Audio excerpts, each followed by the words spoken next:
Okay, ladies and gentlemen, we're about to begin. My name is Richard Pyatt. I'm the Communications Manager for Utah County. I'm working with the Utah County Attorney, Jeff Gray, as he handles this case and as the county deals with the publicity surrounding this case. We appreciate your being here.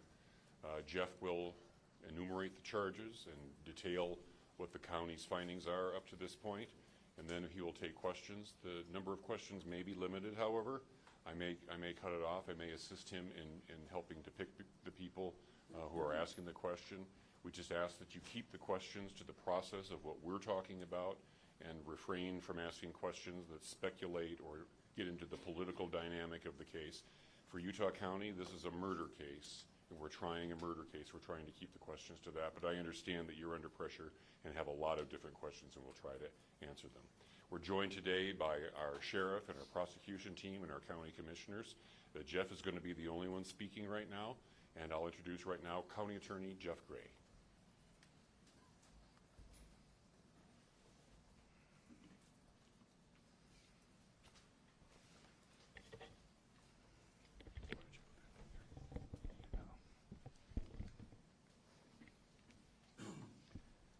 The murder of Charlie Kirk is an American tragedy. Charlie Kirk was murdered while engaging in one of our most sacred and cherished American rights, the bedrock of our democratic republic, the free exchange of ideas in a search for truth, understanding, and a more perfect union. It is also an offense against the state and to the peace and enjoyment of the people of Utah and of all those who visit here. But Charlie Kirk's murder also strikes a more personal and intimate chord. Charlie Kirk was first and foremost a husband and a father to two beautiful young children. He was a son, he was a brother, and a friend. Like all murders, the senseless and needless taking of Charlie Kirk's life has shattered the lives of those he loved and those who loved him. To Charlie's wife, Erica, his two young children, his parents, his family, and his friends, I express my sincere condolences and offer my heartfelt prayers on your behalf.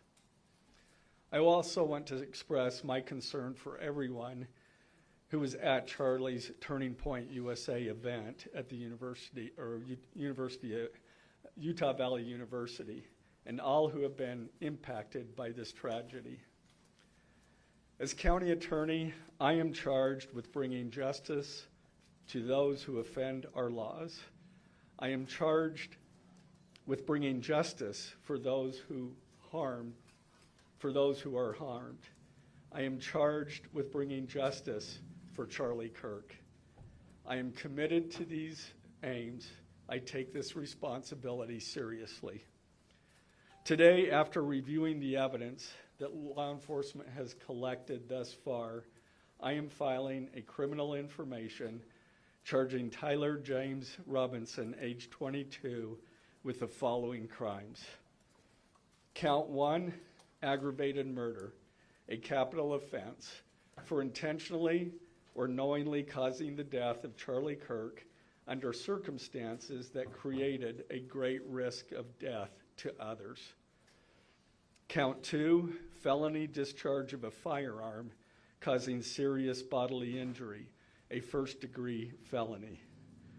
The state is further alleging aggravating factors on counts 1 and 2 because the defendant is believed to have targeted Charlie Kirk based on Charlie Kirk's political expression and did so knowing that children were present and would witness the homicide.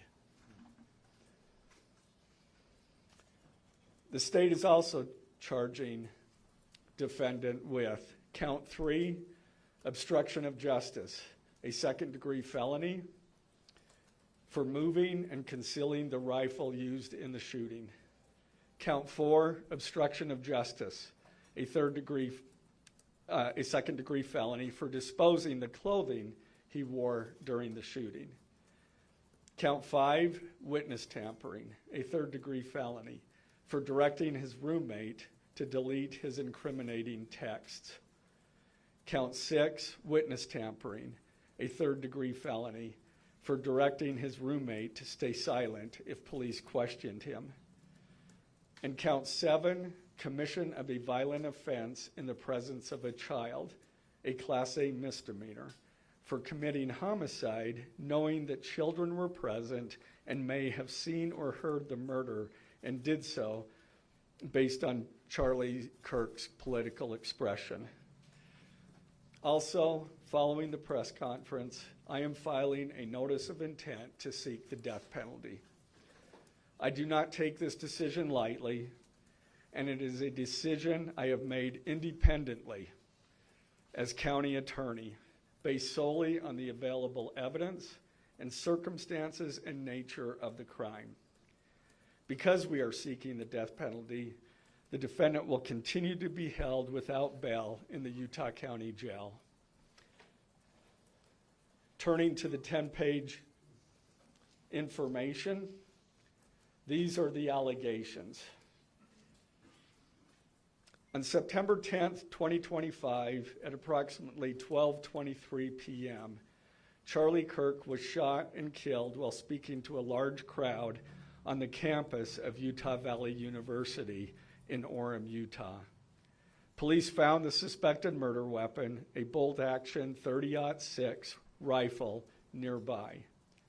Over the next approximately 33 hours, police conducted a manhunt for the shooter until the evening of September 11th, 2025, when Tyler James Robinson surrendered to police at the Washington County Sheriff's Office.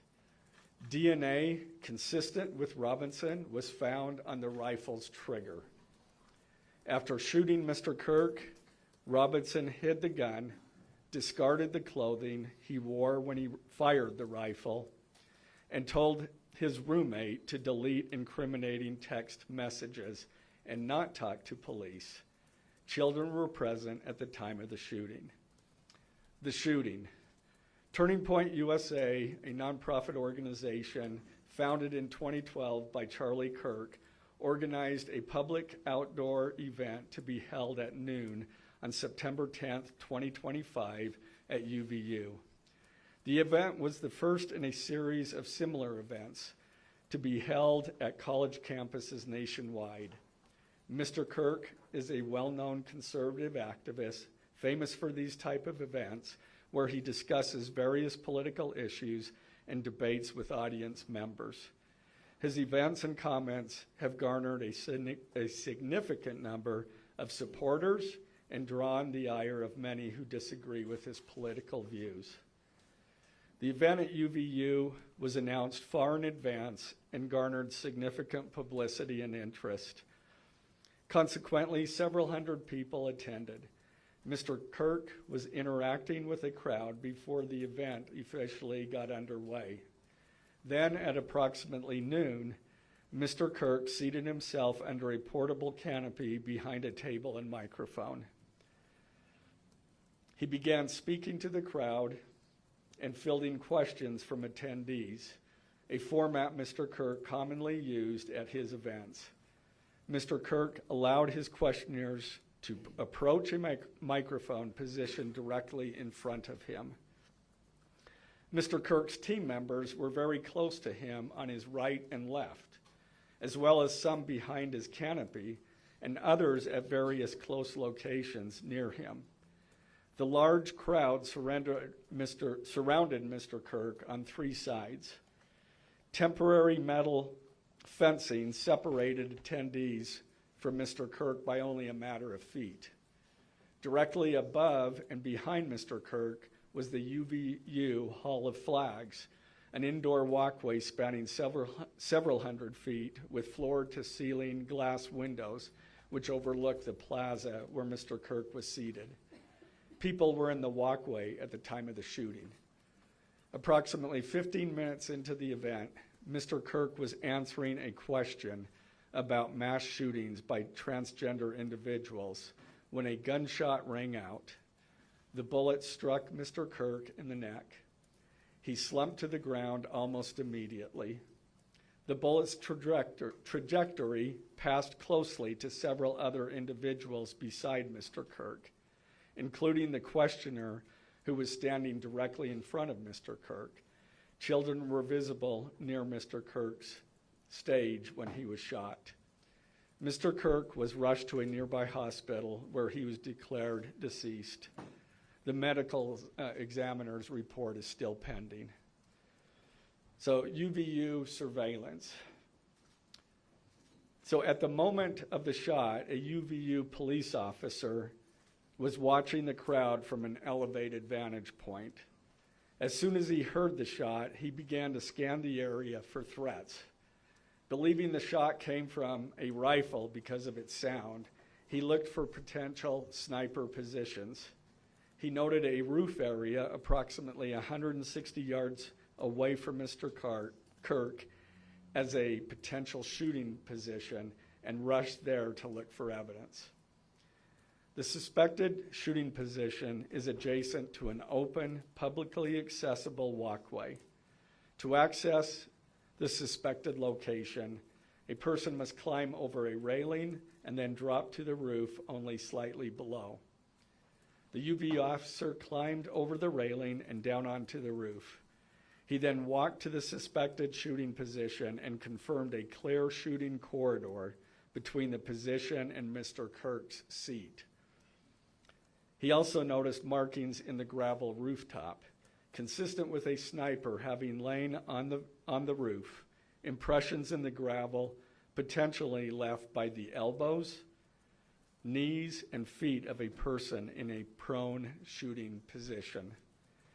Police reviewed surveillance from the camera covering the roof and discovered that it recorded an individual dressed in dark clothing cross the railing from the public walkway and drop onto the roof at approximately 12:15 p.m. Although the individual moved out of the camera's view for a short time, the camera again captured the individual running across the roof and then low crawling to the area the UVU officer recognized as where the suspected sniper had dropped into a prone shooting position. After a short time, which matches the known time of the shot, the individual arose and ran across the roof to the northeast. This discovery led to an intensive review of UVU surveillance recordings to attempt to track and identify the suspect. Surveillance revealed the following.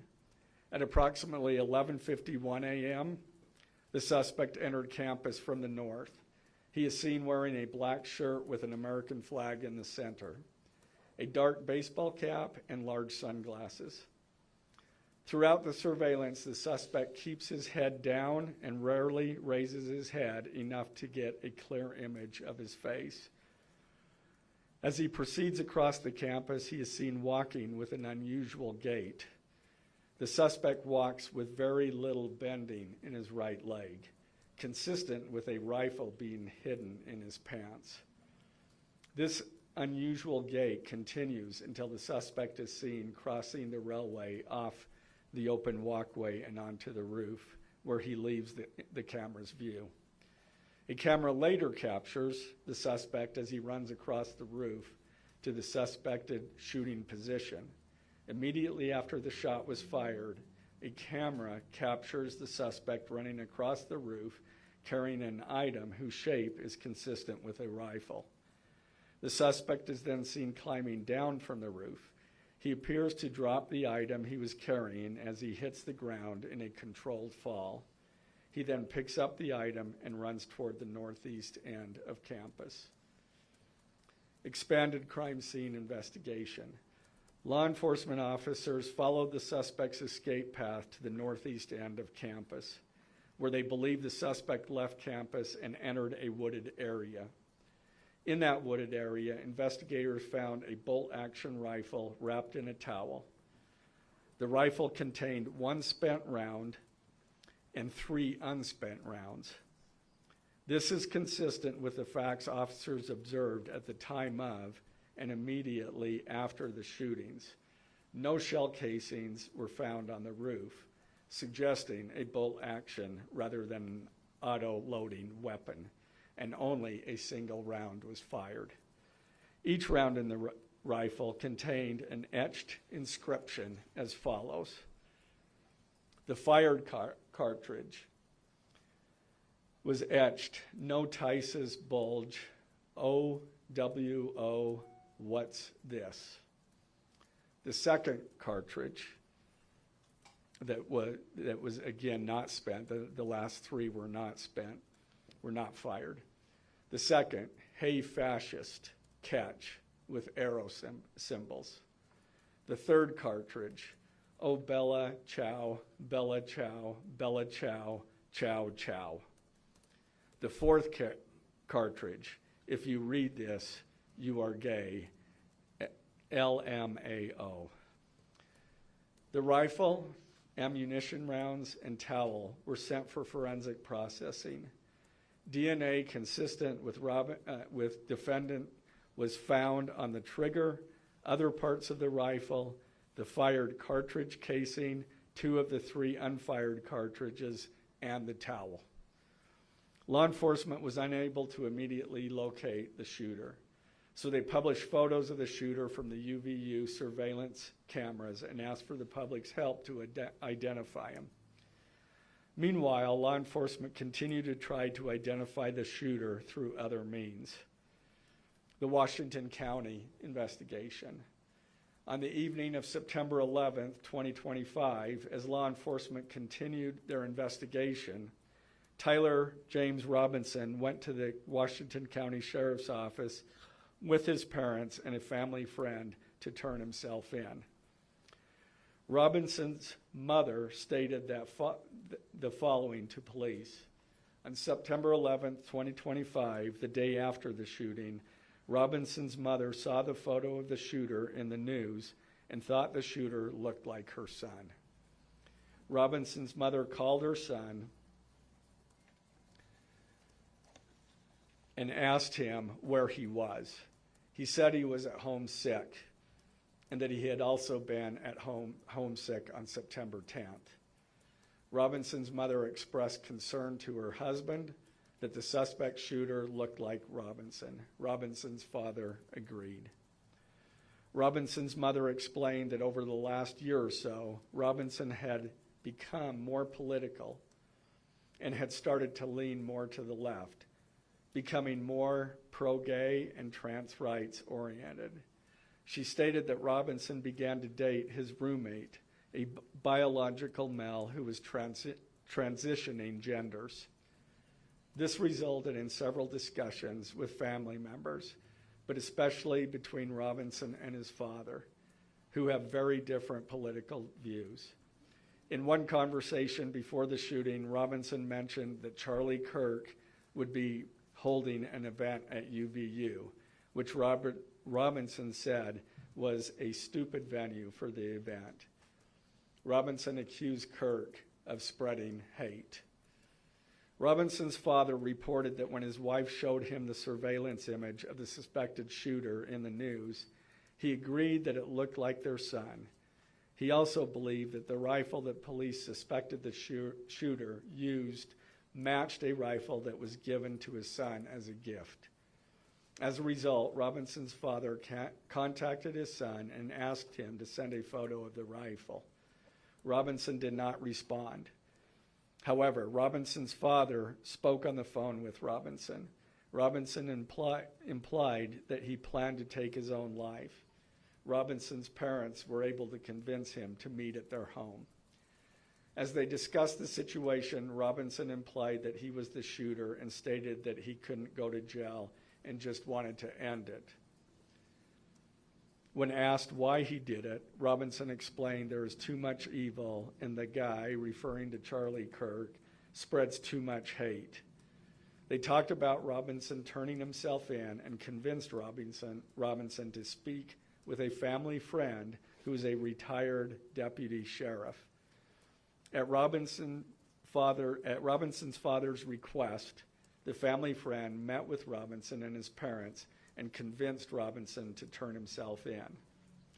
The family friend spoke to police and reported telling Robinson that it would be best if he brought all evidence with him to the sheriff's office to avoid police having to search his parents' home. The friend also asked Robinson if he had any clothes that were related to what he did. Robinson replied that he had disposed of the clothes in different areas. The roommate. Police interviewed Robinson's roommate, a biological male who was involved in a romantic relationship with Robinson.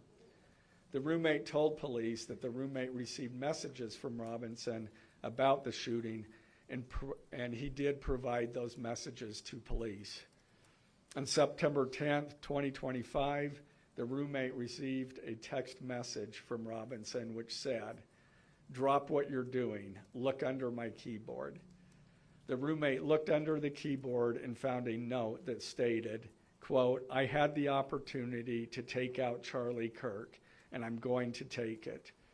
Police found a photograph of this note.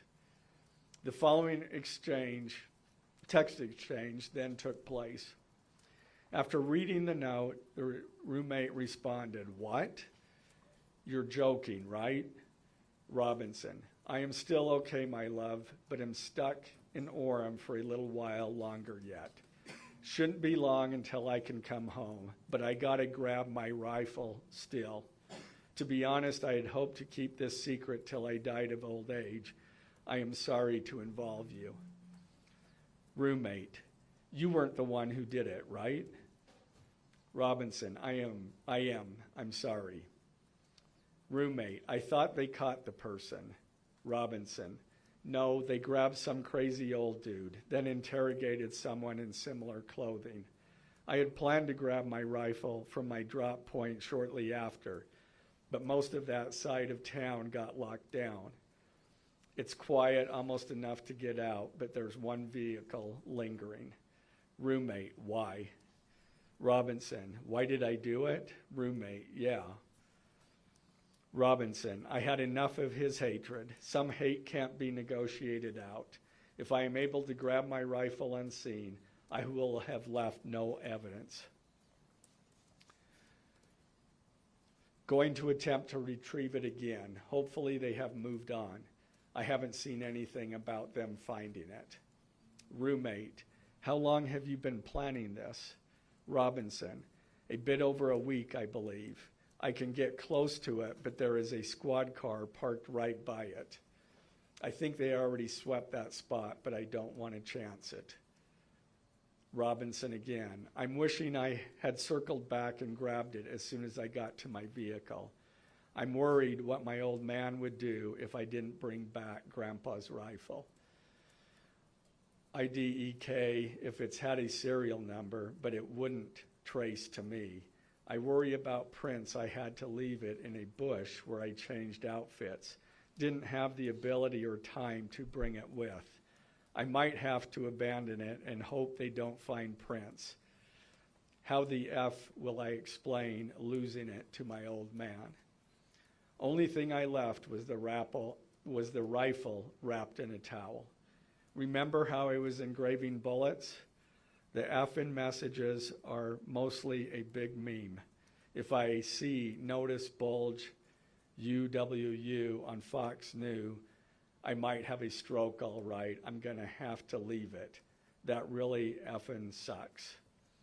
Judging from today, I'd say Grandpa's gun does just fine, IDK. I think that was a $2K scope. Wink, wink. Robinson again, delete this exchange. Again, Robinson, my dad wants photos of the rifle. He says Grandpa wants to know who has what. The feds released a photo of the rifle, and it is very unique. He's calling me, RN, not answering. Robinson, since Trump got into office, my dad has been pretty diehard MAGA. Robinson, I'm going to turn myself in willingly. One of my neighbors here is a deputy for the sheriff. Again, you are all I worry about, love. That came from Robinson. Roommate, I'm much more worried about you. Robinson, don't talk to the media, please. Don't take any interviews or make any comments. If any police ask you questions, ask for a lawyer and stay silent. The search for Robinson's residence. Police executed a search warrant on Robinson's residence. During that search, police discovered a shell casing with etchings like the etchings found on the shells in the rifle near UVU. Police also found several target boards with bullet holes in Robinson's home. Now, as I stated in the beginning, when I read those allegations, these are allegations. And like the evidence set forth in this statement, those allegations, what you've heard from the media, even from state and federal officials, has not been tested in the crucible of a jury trial. I understand the public's desire to know the facts. My own family members have pressed me for information. Why are we reluctant to share the details of the investigation itself and comment on the case? Because I want to ensure a fair and impartial trial. I became a prosecutor because of my love for the ideals of this great country and the principles embedded in our Constitution. The free exchange of ideas and opinions is critical to this great American experiment, but so too are the protections afforded to the accused found in the Fifth and Sixth Amendments. The right against self-incrimination, the right to a speedy and public trial, the right to the effective assistance of counsel, the right to confront one's accusers, and the right to compel the attendance of witnesses. And perhaps most importantly, under our Constitution, the accused is presumed innocent until we, the state, prove to an impartial jury of defendant's peers his guilt beyond a reasonable doubt. That jury cannot rely on our allegations, on what they hear in the news, or on what they hear from a public official. The jury is the sole trier of fact, and they will ultimately determine those facts based on evidence a trial judge has determined is admissible. Again, as prosecutors, we bear the burden to prove guilt beyond a reasonable doubt. But make no mistake, we welcome this burden. I'd like to now introduce my trial team who will be charged with prosecuting the case. This is a veteran and expert team of some of the state's best trial attorneys. Chad Grunander, who is one of my two chief deputies, Ryan McBride and David Sturgill on the far right there. And those two were very much involved in preparing search warrants, did a phenomenal job, worked day and night to see that accomplished well after Robinson was taken into custody. Also, Lauren Hunt, she is one of our special victims prosecutors, and Chris Ballard, my second chief deputy, who will be handling motions. I'm going to explain just the procedural steps. We're not a grand jury. We don't have a grand jury system like the federal courts do. It's a preliminary hearing system. So the arrest and filing of the criminal information are merely the first steps in the criminal justice process. Today at 3 p.m., the defendant will appear before a judge in the Utah 4th District Court for his first appearance to be informed of these charges and to ensure that he has an attorney to represent him. The hearing will be brief. The judge will conduct that first appearance virtually via WebEx. This is not unusual. In the 4th District, all felony first appearances for defendants who are in custody are held virtually. A link to that hearing is available for media on the Utah State Courts X account at Utah State Courts. Now, following defendant's first appearance, he will be entitled to a preliminary hearing. At that hearing, the state will be required to show probable cause that defendant committed the crimes. The purpose of the preliminary hearing is not to determine guilt, but simply to assure the court that the prosecution has enough evidence to proceed to trial. If a judge finds probable cause and binds the case over for trial, an arraignment hearing will be held. At that hearing, a judge will again inform defendant of the charges against him and require him to enter a plea to each charge. The next step following the arraignment is an opportunity for the parties to file any relevant motions and then ultimately the trial itself. This case has generated a tremendous amount of interest across our nation and even the world. The public's desire for information is understandable, but it bears reiterating that this case will be tried in a court of law consistent with our Constitution, not the court of public opinion. Thus, we will only discuss the case with the press occasionally. It will not be a day-to-day or even week-to-week occurrence, but we will only do so in a manner as not to jeopardize the fair trial process. Before I conclude, I want to express my appreciation for the tireless work of our local, state, and federal law enforcement officers. They have an extremely difficult, dangerous, and often thankless job. I'm proud to acknowledge the exceptional work they do every day, and particularly their work on this case. It was truly a marvel to witness. Their skilled work and dedication have brought us to this point. I'm also grateful for the leadership demonstrated by Bo Mason, the Commissioner of the Utah Department of Public Safety, FBI Special Agent in Charge Rob Bowles, Utah County Sheriff Mike Smith, our local police chiefs, and Felice John Vitti, the acting U.S. Attorney for the District of Utah. I'm also grateful for the support of our Governor, Spencer Cox, and our Attorney General, Derek Brown, who is standing behind me today and has offered his support and resources as we proceed to trial. Finally, I want to thank our Utah County Commissioners, Amelia Powers Gardner, Brandon Gordon, and Skylar Beltran. They too have pledged to assist with the resources needed to successfully prosecute this case. I will now take a few questions. For questions, ladies and gentlemen, just really fast, if you could identify yourself and what are good. From CDSU.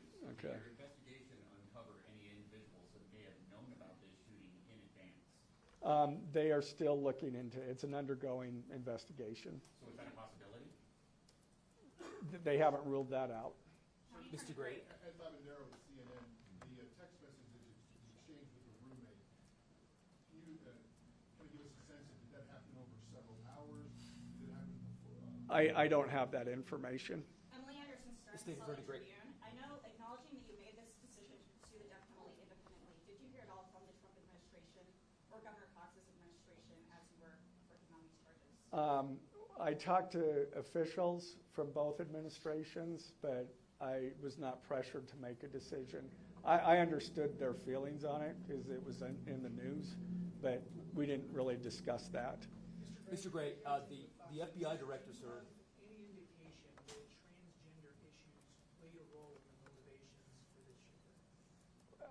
I'm going to stick to what I just stated in my public, in our information. I think that is pretty much set forth there. Mr. Gray, Ben Winslow, Fox 13 News. Just asking, are you planning to file additional charges against anyone else in connection with this? Again, we don't have any information at this point of additional suspects, but I know that our law enforcement agencies are continuing to follow leads. Mr. Gray, the FBI director today said that you are, quote, or that other people, a number of people are being investigated and interrogated. So it seems that there are people who might be up for possible Yeah, charges. I'm not- Do you I'm not- believe that the suspect was a lone wolf, or could this be part of a? I can't comment on that. I'm not aware of all their investigation. I just know that these agencies are continuing to investigate this case and follow all leads. Mr. Jennifer Gray, Gray, BBC News. Times would like to know, how does this possibly interface with any federal charges? That's up to the feds. They have different charges, and they're reviewing the evidence. And after they review the evidence and the law, they could file charges, but I'm not privy to exactly what they're looking at. Dennis Hopeek with the BBC. You spoke a lot about text messages with the roommate. The governor previously said the roommate is cooperating, but could we see charges against the roommate? Again, I'm not prepared to answer that question. Mr. Gray, versus Reuters News, is it unusual to cite a political motivation as an aggravating circumstance? It's part of our code, and so we charge that. And Mr. Gray, Jim Suak with KUTV. For those that aren't of a legal mind, is this a confession, the text messages? Is that legally a confession? And is he cooperating since he's been taken into custody? Ultimately, a judge will determine that at trial. And cooperation, has he spoken at all? Has he been cooperating since he's turned himself in? Again, I'm not going to comment on that. Has he made any statements at all? Mr. Gray, Morgan Chesky, NBC News. Okay. What more can you tell us about the suspect's time online that some say radicalized him? I am not aware of that information. It's, again, still under investigation. And has he expressed any remorse so far about this attack? I am not going to comment on that. Is he continuing to not cooperate? I am not going to comment on that. Mr. Gray, the FBI director has been way out in front in terms of presenting evidence to the public. Your team has been very circumspect, very measured in what they've let out. Has that hampered your investigation and the build-up to this criminal? Well, as attorneys, we typically like to control that information to preserve an impartial jury and a fair trial. Does the So it hasn't suspect made have it much easier. representation? Does he have a lawyer yet? Excuse me? Does the suspect have a lawyer? I don't have that information. Can you tell us more about what the family may have said in interviews? Um, His mother? What the family said is what I provided. Mr. Gray, do you anticipate that the defense will try to get this trial moved out of Utah County, and how will you respond to that? That, from where? From Utah County? That the defense will be from Utah County? Well, that they will try to get the trial moved to The different venue move. I couldn't predict what they're going to do.